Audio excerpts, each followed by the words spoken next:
पांचों जहर को बाहर निकालो आप। केवल डायबिटीज नहीं, आपके जीवन के सारे रोग खत्म हो जाएंगे। रसोई घर को जो बिगाड़ा है इन लोगों ने, 5 जहर रसोई घर में प्रवेश करा करके बिगाड़ा है। उसमें से उजला आटा यानी गेहूं का आटा, मैदा एक जहर, उजला नमक दूसरा जहर यानी आयोडीन नमक, ये दूसरा जहर है।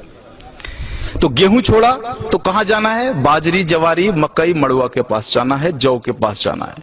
उजला नमक अगर छोड़ना है तो कहां जाना है? सेंधा नमक पर जाना है, काला नमक पर जाना है, आपके यहां के सांभर झील के नमक पर जाना है। यह शुद्ध नमक है। तो दूसरा जहर हुआ। तीसरा जो जहर इन्होंने डाला है चीनी। चीनी का पिंड छोड़ो, चीनी बंद कर दो। चीनी की जगह जितनी इच्छा है उतना गुड़ खाओ, भूरा खाओ, खांड खाओ। ये डायबिटीज की अच्छी दवा है। गुड़ डायबिटीज की अच्छी दवाओं में से एक है। हमारे यहां जितने डायबिटीज के मरीजों की चिकित्सा होती है ना, सबको लिख के देता हूं प्रिस्क्रिप्शन पैड पर, प्रतिदिन गुड़ खाओ। हाँ, रसगुल्ला खाने का मन है जरूर खाओ, गुड़ वाला खाओ। जिलेबी खाने का मन है जरूर खाओ, गुड़ वाली जिलेबी खाओ। बालूशाही खाने का मन है, गुड़ वाली खा लो। जितना मीठा खाने का मन है खाओ, गुड़ वाली खा लो। तो तीसरा जो जहर है वो आपका चीनी है। हाँ। और जो चौथा जहर है वो है रिफाइन। हाँ, इस रिफाइन को बाहर निकालो।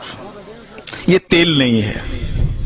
आर्थराइटिक्स भी सबसे ज्यादा राजस्थान के लोगों को है।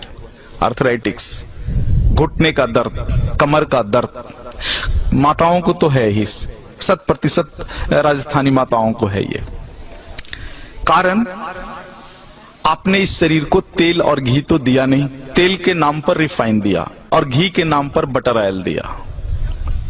कहते हो घी खाते हैं, लेकिन वास्तव में वो बटर ऑयल है, घी नहीं है। आप कहते हो तेल खाते हैं, तेल नहीं खाते, रिफाइन खाते हो आप।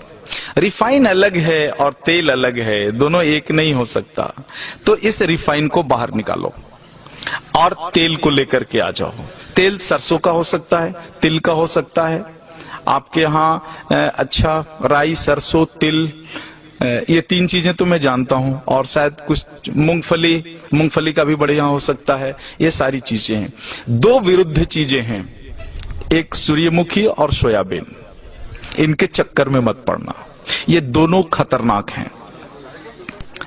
तो इस तरह से रसोई घर से अगर कुछ चीजों को आप बाहर निकाल दो।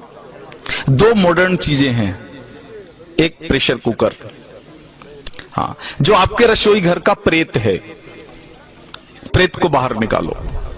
हाँ, पकती नहीं अनाज, फटती है अनाज। दाल फटता है उसमें, पकता नहीं है। नीचे से ताप और ऊपर से प्रेशर, तुअर का दाल फट जाता है, पकता नहीं है।